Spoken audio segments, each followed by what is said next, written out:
इसी सिद्धांत पर हमारे कुछ न्यूमेरिकल्स हैं जो कि मैंने यहाँ लिख रखे हैं। तो चलिए हम इनको समझते हैं कि सर ये कैसे किए जाएंगे। पहला सवाल था, इसलिए मैंने बाकायदा डायग्राम बनाया। उसके बाद मैंने बताया कि कहाँ डेल्टा T1 होगा, कहाँ डेल्टा T2 होगा। तो उम्मीद करता हूँ आप लोगों को ये समझ में आया होगा कि सर कैलोरीमिति का सिद्धांत क्या होता है। तो अब हम थोड़े समझते हैं नियम। ऊष्मागतिकी के तो कुछ नियम है। प्रथम नियम है, शून्यमा नियम है, और भी किरचॉफ का नियम है, सीबेक प्रभाव है। इस तरह से कई कुछ नियम है। इस नियम के अनुसार हम क्या बोल सकते हैं कि सर इस नियम के अनुसार किसी पदार्थ को दी गई ऊष्मा दो कार्यों में खत्म होती है। पहला कार्य तो वह अपनी आंतरिक ऊष्मा बढ़ाएगा। तो यहाँ पर यही बोला जा रहा है किरचॉफ के अनुसार कि जो ऊष्मा का सबसे अच्छा अवशोषक है वह उतना ही अच्छा उत्सर्जक भी होता है। यही किरचॉफ का नियम है, नॉर्मल सी बात है।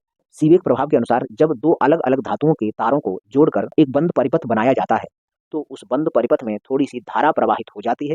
यही सीबेक प्रभाव होता है। Hi everyone, let's crack one day exams Hindi में मैं प्रदीप आपका स्वागत करता हूं। Welcome to the study 24.7।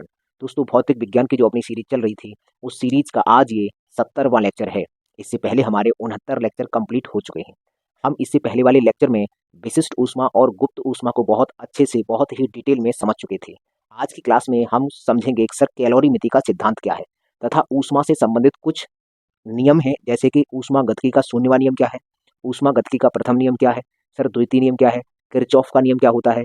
तो इस तरह से हम कुछ नियम पढ़ेंगे, लेकिन उनसे पहले हम समझेंगे एक सिद्धांत। इस सिद्धांत का नाम है कैलोरीमिति का सिद्धांत। ये जो सिद्धांत है, यह सिद्धांत विशिष्ट ऊष्मा के कॉन्सेप्ट पर काम करता है। तो हमने विशिष्ट ऊष्मा को इससे पहले वाली क्लास में बहुत ही डिटेल में आपको समझाया था। तो हम उम्मीद करते हैं आप लोगों ने विशिष्ट ऊष्मा और गुप्त ऊष्मा को अच्छे से समझ लिया होगा, तभी इस क्लास को आप देखने आए होंगे। तो चलिए हम स्टार्ट कर लेते हैं कि कैलोरीमिति का सिद्धांत क्या होता है। तो यहाँ मैंने लिख दिया है कि यह सिद्धांत ऊष्मा संरक्षण के नियम पर आधारित होता है। ऊष्मा संरक्षण का मतलब क्या है?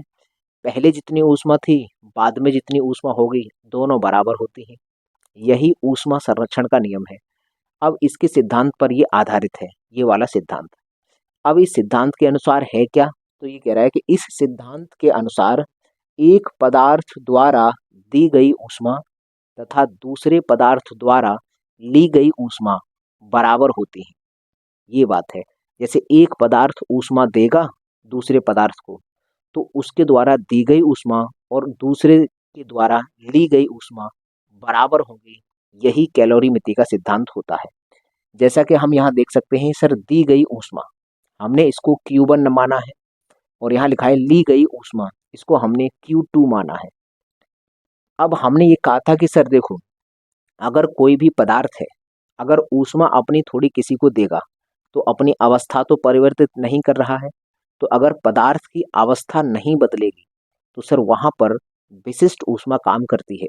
हमने पिछली क्लास में बहुत ही डिटेल में समझाया था। और जहाँ अवस्था बदलती है वहाँ गुप्त ऊष्मा काम करती है।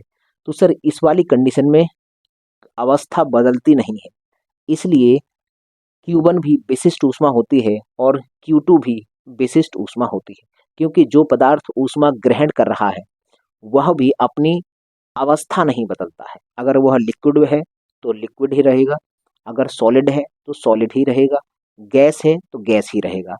ज़्यादातर सवाल लिक्विड पर लेकर पूछता है। तो हम यहाँ पर लिख सकते हैं सर ये जो Q1 है वह M1 S1 डेल्टा T1 और Q2 है M2 S2 और डेल्टा T2। जहाँ M1 क्या है? पहले वाले पदार्थ का द्रव्यमान। S1 क्या है? पहले वाले पदार्थ की विशिष्ट ऊष्मा। और डेल्टा T1 क्या है? पहले वाले पदार्थ के ताप में कितना परिवर्तन किया गया है वो। यहाँ M2 है दूसरे वाले पदार्थ का द्रव्यमान, S2 है दूसरे वाले पदार्थ की विशिष्ट ऊष्मा, और यहाँ डेल्टा T2 है दूसरे वाले पदार्थ के तापमान में कितना परिवर्तन आया। ये है। इसी सिद्धांत पर हमारे कुछ न्यूमेरिकल्स हैं जो कि मैंने यहाँ लिख रखे हैं। तो चलिए हम इनको समझते हैं कि सर ये कैसे किए जाएंगे। क्वेश्चन नंबर 1 देखते हैं। दो पात्रों में जल क्रमशः 20 डिग्री सेंटीग्रेड तथा 28 डिग्री सेंटीग्रेड पर भरा है। दोनों पात्रों से क्रमशः 10 ग्राम और x ग्राम जल लेकर एक तीसरे पात्र में मिलाया गया है। तो तीसरे पात्र में जल का तापमान 25 डिग्री सेंटीग्रेड हो गया।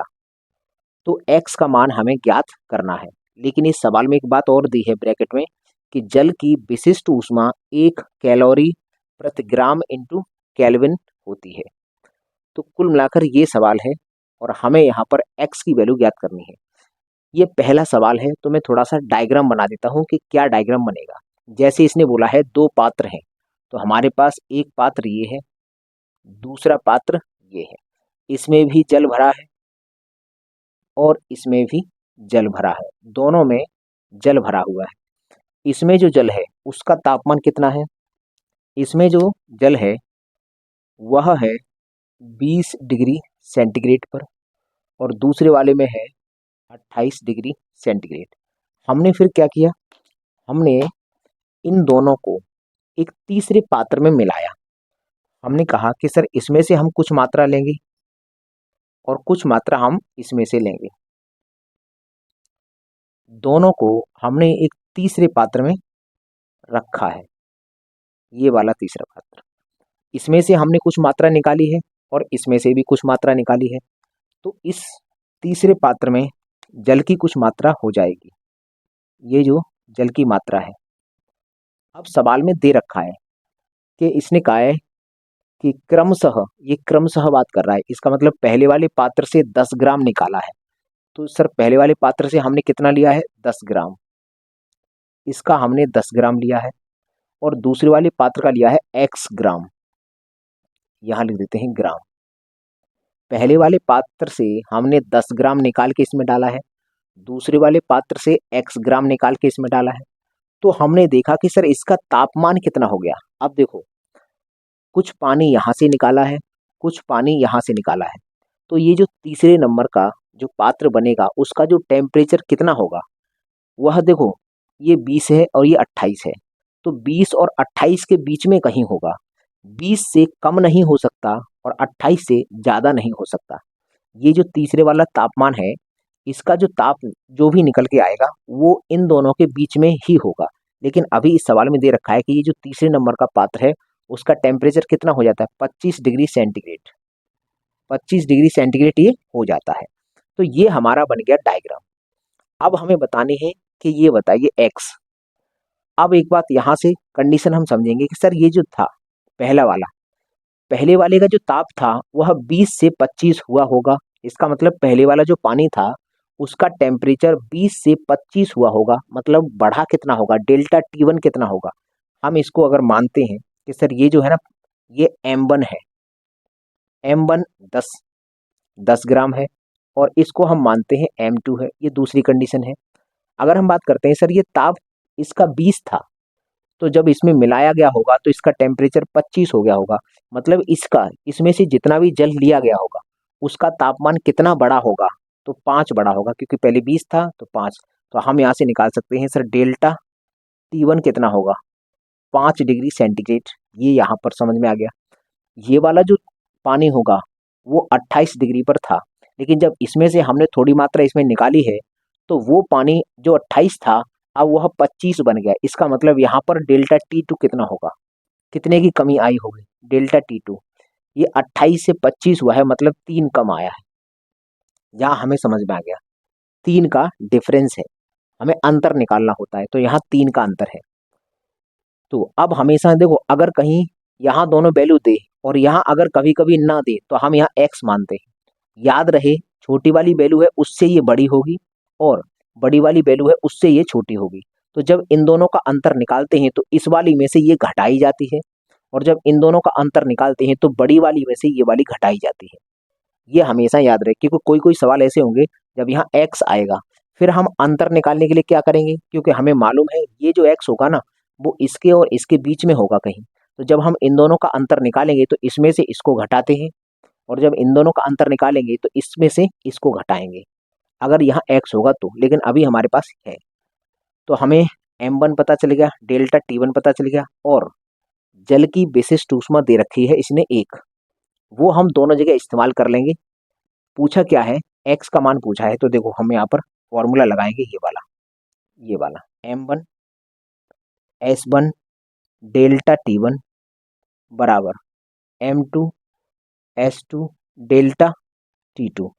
अब ये इसने विशिष्ट ऊष्मा दी है, लेकिन ये भी पानी है ये भी पानी है, और पानी की विशिष्ट ऊष्मा सेम है तो वो तो कट जाएगी। हम यहाँ पर वैल्यू पुट करते हैं कि सर m1 कितना है, m1 है 10, तो यहाँ 10 रखा, मल्टीप्लाई बाई S1 कितना है 1 है, तो उसको हम 1 रख देते हैं, multiply by delta T one है 5, तो यहाँ 5 रखा, बराबर m2 कितना है, ये x है, इसी की वैल्यू हमें निकालनी है, और S2 ये 1 है क्योंकि ये भी पानी है, और डेल्टा T2 कितना है, ये 3 है, इतना आ गया।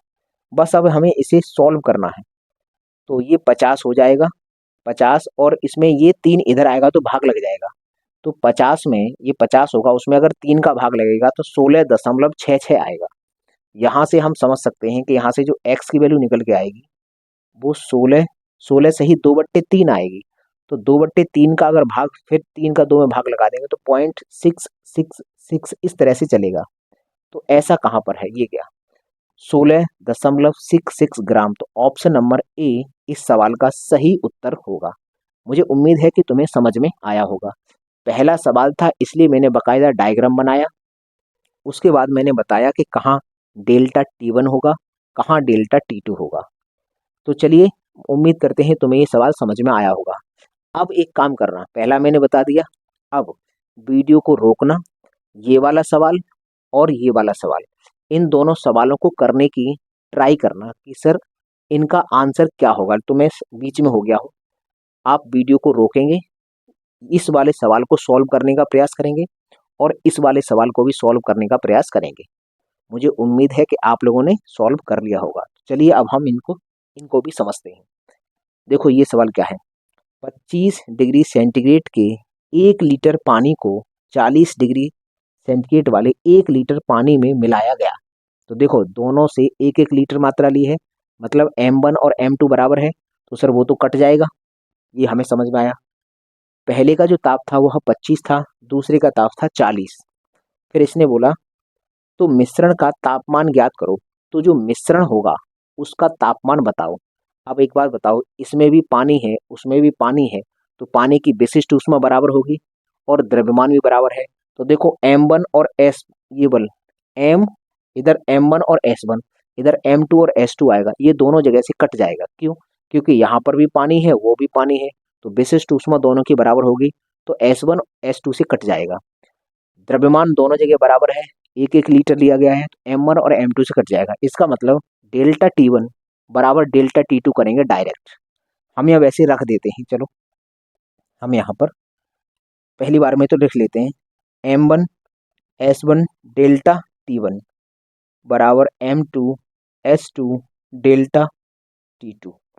हमें बस ये हमें मालूम है कि सर अगर 1 लीटर ये है और 1 लीटर वो है तो ये कट जाएगा, ये बराबर है। अगर ये भी पानी है वो भी पानी है तो विशिष्ट ऊष्मा भी बराबर होगी, ये भी कट गया, बात खत्म। अब डेल्टा T1 और डेल्टा T2 निकालना है। तो देखो हमने अभी बताया था कि अगर मान लीजिए एक 25 डिग्री है और एक का है 40 डिग्री, ये तीसरे नंबर का होगा, ये हमें पता नहीं है, ये इसको x मान लो, x डिग्री सेंटीग्रेड होगा। हमें इतना मालूम है कि ये जो x होगा ना वह 25 से बड़ा होगा और 40 से छोटा होगा, क्योंकि इन दोनों के बीच में ये ताप होता है। तो जब हम तापांतर निकालेंगे तो x में से 25 घटाएंगे, वो आएगा T1, तो यहाँ रख देंगे x माइनस 25, ये बराबर होगा किसके, इन दोनों का जब अंतर निकालेंगे तो 40 में से x घटाएंगे, तो 40 माइनस x। अब ये माइनस x इधर आएगा तो प्लस x हो जाएगा, तो x और x ये 2x बन जाएगा, बराबर में ये 40 है और ये 25 है, ये 25 उधर जाएगा तो प्लस हो जाएगा, ये बन जाएगा 65, ये 65 बन चुका है। अब 2 का अगर भाग लगेगा, अगर 2 का भाग 65 में लगाएंगे तो 32.5 डिग्री सेंटीग्रेड निकल कर आएगा। तो उम्मीद करते हैं आप लोगों का भी यही आंसर आया होगा, ऑप्शन नंबर बी इस सवाल का सही उत्तर होगा। तो मैं उम्मीद करता हूं आप लोगों का भी यही निकला होगा। बहुत आसान सवाल होता है, कॉन्सेप्ट अगर आपने सीख लिया है तो बहुत ही आसान तरीके से हम इस सवाल को कर सकते हैं। तो चलिए अब हम क्वेश्चन नंबर 3 को समझते हैं, ये सर कैसे किया जाएगा। इसने बोला है दो भिन्न भिन्न तरलों ए तथा बी। अब देखो ए एक प्रकार का तरल है, बी दूसरे प्रकार का तरल है। इसका मतलब ये है कि सर दोनों की विशिष्ट ऊष्माएं अलग अलग होंगी, तो एक की S1 होगी तो एक की S2 होगी। अब हमको नहीं पता कि कितनी कितनी है। अब हम सवाल पढ़ते हैं। दोनों तरलों की समान मात्रा लेकर एक तीसरे प्रकार के तरल बनाया गया है। देखो, दोनों तरलों की समान मात्रा ली है, इसका मतलब M1 और M2 बराबर होगा, M1 M2 कट जाएगा। आगे बोलता है तो नया जो तरल है उसका तापमान 33 हो जाता है। हमें यह समझ में आ गया कि सर एक था 30 डिग्री पर और दूसरा था 25 डिग्री पर, और इन दोनों को जब मिलाया है तो तापमान 33 डिग्री, ये गलत हो जाएगा भाई, ये क्वेश्चन गलत हो जाएगा क्योंकि तापमान 33 डिग्री हो जाता, 33 नहीं होगा। ये क्वेश्चन क्या है कि मैंने बनाया है तो बनाने के दौरान यहाँ पर ज़्यादा लिख गया है, जबकि मुझे इन दोनों के बीच में कहीं रखना था। तो हम एक काम करते हैं, जो पहले नंबर का है इसको हम 35 मान लेते हैं, 35, इसको हम 35 मानते हैं, इसको हम 35 मान लेते हैं, और ये 33 है। तो हम अब ठीक हो जाएगा। इसमें से देख लेंगे आंसर, अब तो मैच करेगा नहीं, लेकिन एक ई ऑप्शन बना लेंगे हम, ई ऑप्शन। अगर नहीं होगा तो नन ऑफ दिस, NONE, हमने एक ई ऑप्शन बना लिया है, क्योंकि इस सवाल में को जब मैंने बनाया था तो उसके दौरान मैंने यहाँ डेटा थोड़ा गड़बड़ दे दिया, क्योंकि ये जो तीसरे नंबर का टेम्परेचर निकलता है वो इन दोनों के बीच में होना चाहिए। तो चलो, अब हमारा सवाल सही है। ये 4 ऑप्शन है, 5वां ऑप्शन नन ऑफ दिस है। अगर नहीं आया तो नन ऑफ दिस होगा। तो चलो हम इसको करते हैं। यहाँ आएगा 33 डिग्री सेंटीग्रेड। अब हमको पता चल गया, यहाँ का अगर तापांतर निकालेंगे तो ये ज़्यादा है, ये कम है। यहाँ पर अंतर कितने का आएगा, यहाँ आएगा 2 डिग्री सेंटीग्रेड का। और यहाँ अंतर कितने का होगा, ये 33 और ये 25 है, यहाँ होगा 8 डिग्री सेंटीग्रेड का। तो तुम चाहे डेल्टा T1 इसको मान लो, चाहे इसको मान लो, इनमें से एक डेल्टा T1 होगा और एक डेल्टा T2 होगा, ठीक है। और इसने बोला है समान मात्रा ली है, तो हम फॉर्मूला तो यही लगाएंगे कि sir M1 S1 delta T1 बराबर M2 S2 डेल्टा T2। तो देखो, M1 से M2 कट जाएगा, क्योंकि इसी ने बोला है समान मात्रा लेकर, समान मात्रा ली है, तो सर M1 से M2 कट जाएगा। और इसने विशिष्ट ऊष्माओं का अनुपात पूछा है, विशिष्ट ऊष्माओं का अनुपात मतलब S1 और S2 का रेशियो पूछा है। तो हम यहाँ पर निकालते हैं, चलो। डेल्टा T1 S1 हम यहाँ रखते हैं, S1 डेल्टा T1 हम चलो इसको मान लेते हैं 2 बराबर S2 यहाँ पर आएगा, और डेल्टा T2 ये मान लेते हैं, ये है 8। अगर हम इसको काटेंगे तो ये 4 बार कट जाएगा। यहाँ से आ जाएगा S1 बट्टे S2 बराबर, ये 4 रहेगा और अपॉन में कुछ नहीं तो 1 आ जाएगा। तो यहाँ से अगर हम अनुपात निकालेंगे कि सर S1 अनुपात S2 कितना होगा, तो ये होगा 4:1। तो इस सवाल का जो जवाब होगा ना, वह आएगा 4:1। तो ये जो नन ऑफ दिस रखा है, यहाँ पर आप ऑप्शन बना लो 4:1। यहाँ हम एक और ऑप्शन बना लेते हैं, ई, यहाँ रख लेते हैं 4:1। अब ये ठीक है, ये जो सवाल होगा उसके 5 ऑप्शन मैंने बना दिए, क्योंकि इस सवाल में थोड़ी सी मिस्टेक कर दी थी मैंने देने में, तो मैंने अब डेटा सुधार दिया। ये 35 है, ये 25 है, बीच में ये 33 है। सवाल सॉल्व किया हमने, आंसर आया 4:1। तो इस सवाल का जवाब होगा ऑप्शन नंबर ई। ई इस सवाल का सही ऑप्शन होगा। तो उम्मीद करता हूँ आप लोगों को ये समझ में आया होगा कि सर कैलोरीमिति का सिद्धांत क्या होता है। तो अब हम थोड़े समझते हैं नियम, ऊष्मा गतिकी के कुछ नियम हैं। प्रथम नियम है, शून्यमा नियम है, और भी किरचॉफ का नियम है, सीबेक प्रभाव है, इस तरह से कई कुछ नियम हैं। तो चलिए हम उनको भी समझते हैं। पहले आप इसका स्क्रीनशॉट लीजिए, चलिए स्क्रीनशॉट लीजिए। तो चलिए अब हम ऊष्मा से संबंधित कुछ नियम समझ लेते हैं, तथा ऊष्मा की कुछ घटनाएं हैं उनको वो समझ लेते हैं कि वो घटनाएं क्या होती हैं। यहाँ पर लिखा है नंबर 1, ऊष्मा गतिकी का शून्यवां नियम। ऊष्मा गतिकी का शून्यवां नियम क्या होता है, हम इसको समझेंगे। सबसे पहले हम समझते हैं कि सर ये जो नियम है यह तापमान की परिभाषा देता है। सवाल यही पूछा जाएगा कि निम्न में से कौन सा नियम तापमान की परिभाषा देता है। अब ऑप्शन में लिख देगा शून्यवां नियम है, कि ऊष्मा का प्रथम नियम है, कि ऊष्मा का दूसरा नियम है, या फिर किरचॉफ का नियम है। तो हमें बताना होगा कि सर ऊष्मा का जो शून्यवां नियम है यह तापमान की परिभाषा देता है। तो पहली तो हम ये बात समझे कि शून्यवा नियम तापमान की परिभाषा देगा। अगला हम पढ़ते हैं सर ये ऊष्मागतिकी का शून्य नियम होता क्या है, ये शून्यवा नियम क्या है। तो इस नियम के अनुसार यदि एक वस्तु ए का ताप बी के ताप के बराबर है और बी का ताप वस्तु सी के ताप के बराबर है तो ए का ताप सी के ताप के बराबर होगा। मतलब ये क्या कहना चाहता है, इसने कहा है कि सर मान लो ए का जो ताप है वह बी के ताप के बराबर है और दूसरी बात कह रहा है कि जो बी का ताप है वह सी के ताप के बराबर है। मतलब ये टेम्परेचर आपस में बराबर है कि ए का टेम्परेचर बी के टेम्परेचर के बराबर है और बी का टेम्परेचर सी के बराबर है। तो फिर इस नियम के अनुसार जो ए का टेम्परेचर होगा वह सी के बराबर होगा। ए का टेम्परेचर सी के टेम्परेचर के बराबर होगा, यही इसका शून्यवा नियम है। ये दो वस्तुओं का ताप बराबर है, इनमें से एक वस्तु ली है और एक तीसरी वस्तु का ताप उसके बराबर ये दूसरी वाली है। तब हम कह सकते हैं कि सर ए का जो ताप होगा वह सी के ताप के बराबर होगा। यही ऊष्मागतिकी का शून्यवा नियम है और यह तापमान को परिभाषित करता है। इतना हमें समझ में आ गया कि ये आराम से नियम है क्या। हम अगला नियम पढ़ते हैं, ऊष्मागतिकी का प्रथम नियम। ऊष्मागतिकी का ये प्रथम नियम क्या है, अब हम इसको समझते हैं। सबसे पहले हम ये देखेंगे कि ये जो नियम है किस चीज की परिभाषा देता है, तो यह सर ऊष्मा की परिभाषा देता है। आखिरकार हीट क्या होती है उसकी परिभाषा ऊष्मागतिकी का प्रथम नियम देता है। सवाल ऐसे पूछा जाएगा कि बताइए निम्न में से वह कौन सा नियम है जो ऊष्मा की परिभाषा देता है। तो ऊष्मागतिकी का प्रथम नियम ऊष्मा की परिभाषा देता है, ये भी हमें समझ में आ गया। ये पूछा जा सकता है कि ऊष्मागतिकी का जो प्रथम नियम है किस सिद्धांत पर कार्य करता है, तो हम कहेंगे सर ये ऊर्जा संरक्षण के सिद्धांत पर कार्य करता है या फिर ऊर्जा संरक्षण के नियम पर आधारित होता है। हम ये बात समझ सकते हैं कि ये जो ऊष्मागतिकी का जो प्रथम नियम है वह ऊर्जा संरक्षण के नियम पर आधारित होता है। मतलब जो ऊर्जा है वह कहीं न कहीं संरक्षित रहेगी। किसी पदार्थ को दी गई जो ऊष्मा है, ये जो नियम होता क्या है, ये नियम क्या है कि किसी पदार्थ को दी जाने वाली ऊष्मा दो कार्यों में खर्च होती है। पहली, उसके अंदर जो आंतरिक ऊर्जा है डेल्टा यू, ये है डेल्टा यू, आंतरिक ऊर्जा को बढ़ाने में कुछ खर्च होती है और कुछ होती है बाह्य कार्य करने में, एक्सटर्नल वर्क करने में। तो यही नियम है।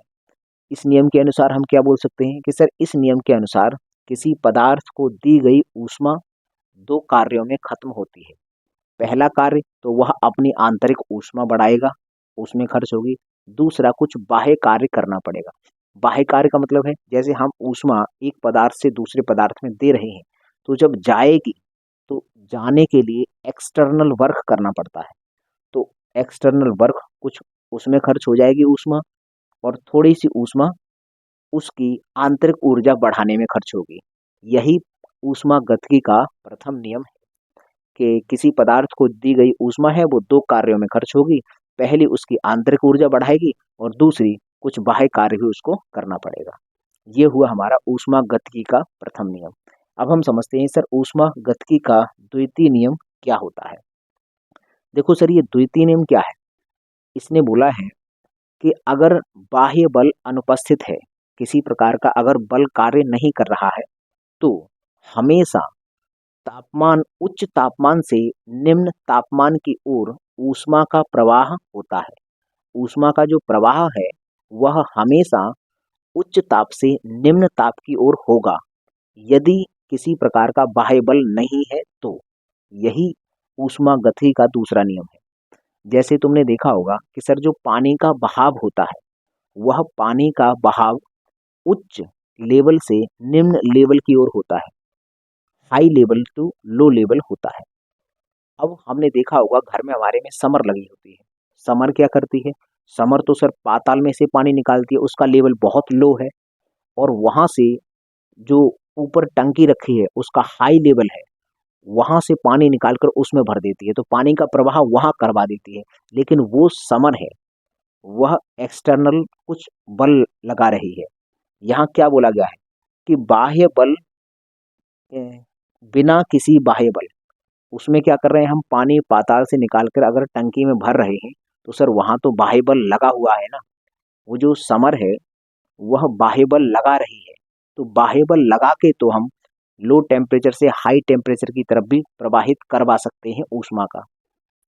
सेम उसी प्रकार से ये समर वाले एग्जाम्पल से हम समझ सकते हैं कि सर समर के माध्यम से लो जो लेवल है, वाटर लेवल है, वहाँ से हाई वाटर लेवल तक हम पानी को फ्लो करवा देते हैं, वहाँ बाह्य बल लगा दिया है। सेम उसी प्रकार से अगर बाह्य बल लगाओगे तो हम ऐसा कर सकते हैं कि लो टेम्परेचर से हाई टेम्परेचर की तरफ ऊष्मा का प्रवाह हो जाए।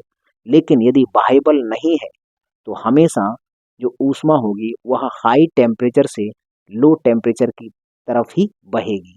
यही ये ऊष्मा गतिकी का दूसरा नियम है। उम्मीद करते हैं तुम्हें ये समझ में आया होगा। अब हम समझते हैं कुछ अन्य नियम। किरचॉफ का नियम। किरचॉफ का नियम क्या होता है, पहले हम इसको पढ़ते हैं उसके बाद हम समझेंगे। इस नियम के अनुसार कोई पदार्थ जितना अच्छा अवशोषक होता है वह उतना ही अच्छा उत्सर्जक भी होता है। मतलब कोई पदार्थ जितना अच्छा ऊष्मा को अवशोषित कर लेता है वह उतना ही अच्छा ऊष्मा को उत्सर्जित भी करेगा।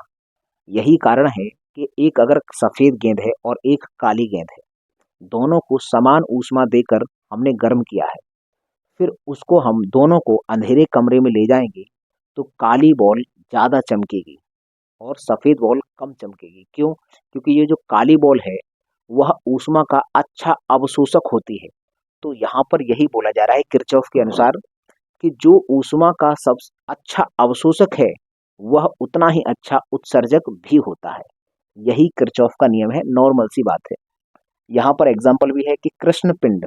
कृष्ण पिंड मतलब एक काला कोई भी बहुत ब्लैक बॉडी, वो क्या करती है अगर उसके पास ऊष्मा जाएगी तो पूरी की पूरी ऊष्मा को वो एब्जॉर्ब कर लेती है, अवशोषित कर लेती है। अब जितना अच्छा वो अवशोषक है फिर उतना ही अच्छा वह उत्सर्जक भी है। ये हमें समझ में आ गया कि सर किरचॉफ का नियम क्या है कि कोई वस्तु जितना अच्छा अवशोषक है वह उतना ही अच्छा उत्सर्जक भी होती है। अगला है सर न्यूटन का शीतलन का नियम। नाम से ही स्पष्ट है कि शीतलन, ठंडा होने से रिलेशन होगा कुछ ना कुछ। ये है क्या, इन्होंने बताया कि अगर कोई वस्तु बहुत गर्म है तो उस बहुत गर्म से थोड़ा ठंडा होने में जितना भी उसको समय लगेगा उससे बहुत ज़्यादा समय वहाँ लगेगा कि अगर वस्तु थोड़ी ठंडी हो चुकी है और उससे और अधिक ठंडी करनी है तो वहाँ ज़्यादा समय लगेगा। ये न्यूटन का शीतलन का नियम है। जैसे मान लो उदाहरण के तौर पर अगर हम किसी वस्तु का जो ताप है वह 100 डिग्री से 80 डिग्री पर ले जाना चाहते हैं, तो अगर 100 से 80 पहुंचने में 10 मिनट का समय लगता है, हमने ऐसा मान लिया, तो उसको 80 से, देखो यहाँ से 100 से 80 हुआ है तो 20 डिग्री सेंटीग्रेड घटा है, तो सर 100 से 80 आने में 10 मिनट का समय लगा है। लेकिन 80 से 60 पर आने में, यहाँ पर भी 20 घटा था, यहाँ पर भी 20 घटा है, 80 से 60 पर आने में 15 मिनट का समय लगा है। और अगर ऐसा होगा कि सर मान लीजिए यहाँ 40 से 30 तक आने में और ज़्यादा समय लगेगा, वही उसने बोला है कि अगर जो बहुत गर्म है उसको अगर थोड़ा ठंडा करेंगे तो जल्दी हो जाएगी, लेकिन अगर ठंडी है थोड़ी सी ठंडी और उससे भी और अधिक ठंडी करेंगे तो वहाँ समय ज़्यादा लगेगा। ऐसा ये न्यूटन का शीतलन का नियम है। पढ़ देते हैं एक बार। इस नियम के अनुसार कोई पदार्थ अधिक गर्म से थोड़ा ठंडा होने में कम समय लगाता है, जबकि पदार्थ थोड़ा ठंडा होने से अधिक ठंडा होने में अधिक समय लगाएगा। तो हमें ये समझ में आ गया होगा कि ये क्या हम लोग कहना चाहते हैं। अगला है सर ये लास्ट, सीबेक प्रभाव। सीबेक प्रभाव, एक वैज्ञानिक थे सीबेक, उन्होंने ये सीबेक प्रवाह दिया कि सॉरी सीबेक प्रभाव दिया। ये है क्या, इन्होंने क्या किया, दो धातु के तार लिए, जैसे मैं भी यहाँ पर करता हूँ। इनके अनुसार ये जो सीबेक थे इन्होंने दो धातु के तार लिए, एक ये तार लिया है और दूसरा तार लिया है ये, यहाँ से एक दूसरा तार है और ये इनकी संधि बनाई। ये एक क्लोज्ड सर्कल बनाया, जैसे इसका ये है, एरो मैंने इधर बनाया है, तो ये सीबेक प्रवाह जो प्रभाव है मैं उसको समझाने का प्रयास कर रहा हूँ। इन्होंने दो तार लिए, मान लीजिए ये जो है ना ऊपर वाला तार वह आयरन का है, लोहे का, और ये जो नीचे वाला है वह एल्यूमिनियम का है। दो अलग अलग धातुओं के तार लिए और इन दोनों को जोड़ दिया तो एक बंद परिपथ बन गया। फिर क्या किया कि ये जो पार्ट है यहाँ तो क्या जला दी बहुत सारी आग, यहाँ तो कर दिया हाई टेम्परेचर, उच्च ताप। मान लीजिए कि यहाँ कोयला जल रहा है तो एक संधि को, ये दो संधियां बनी, एक ये बनी और एक ये बनी, एक संधि को रख दिया हाई टेम्परेचर पर और जो दूसरी संधि है उसको रख दिया बर्फ में, मतलब लो टेम्परेचर। ये जो बर्फ है तो हम इसको बोल सकते हैं निम्न ताप, निम्न ताप, ये रख दिया। सीबेक ने ऐसा ही किया था, दो धातु ली थी, दोनों धातुओं के तारों को जोड़ दिया, दो संधि बन गई, एक संधि को रखा गर्मी में मतलब उच्च ताप पर रखा और एक संधि को रख दिया ठंडे पर, निम्न ताप पर रख दिया। तो इसके दौरान देखा कि सर इसके अंदर विद्युत धारा प्रवाहित हो गई, आई थोड़ी सी, ये जो क्लोज्ड परिपथ था इसमें विद्युत धारा प्रवाहित हो गई। यही सीबेक प्रभाव है। सीबेक प्रभाव के अनुसार जब दो अलग अलग धातुओं के तारों को जोड़कर संधि एक बंद परिपथ बनाया जाता है तो इस दौरान दोनों संधियों को अलग अलग ताप पर रखा जाए तो उस बंद परिपथ में थोड़ी सी धारा प्रवाहित हो जाती है। यही सीबेक प्रभाव होता है। यहाँ मैंने यही लिखा है कि जब दो धातुओं के तार, यहाँ से पढ़ते हैं, जब दो धातुओं के तार जोड़कर एक बंद परिपथ बनाया जाता है तथा उसकी संधियों को क्रमशः गर्म तथा ठंडे क्षेत्रों में रखते हैं तो उस परिपथ में थोड़ी सी धारा प्रवाहित होने लगती है। यही सीबेक प्रभाव होता है। तो उम्मीद है कि तुम्हें ये सारे के सारे नियम समझ में आए होंगे कि ये क्या नियम है और इनसे किस किस की परिभाषा दी जा सकती है। जैसे कि यहाँ से शून्यवा नियम तापमान की परिभाषा देता है, प्रथम नियम ऊष्मा की परिभाषा देता है और ये ऊर्जा संरक्षण के नियम पर आधारित है। तो उम्मीद करता हूँ ये तुम्हें सब कुछ समझ में आया होगा। अगर समझ में नहीं आया है तो वीडियो को एक बार और देखेंगे ध्यान से तो समझ में आ जाएगा। तो यहाँ पर यूनिट नंबर जो 8 थी, ऊष्मा हीट, वह पूरी तरह से समाप्त हो चुकी है। अब हम कल स्टार्ट करेंगे यूनिट नंबर 9, वो है शायद प्रकाश, लाइट यूनिट है। तो हम इसके बाद यूनिट नंबर 9 स्टार्ट करेंगे, उसका नाम है प्रकाश। तो चलिए अब मुझे दीजिए इजाज़त, मैं मिलता हूँ आपको अगली वीडियो में। तब तक के लिए नमस्कार दोस्तों।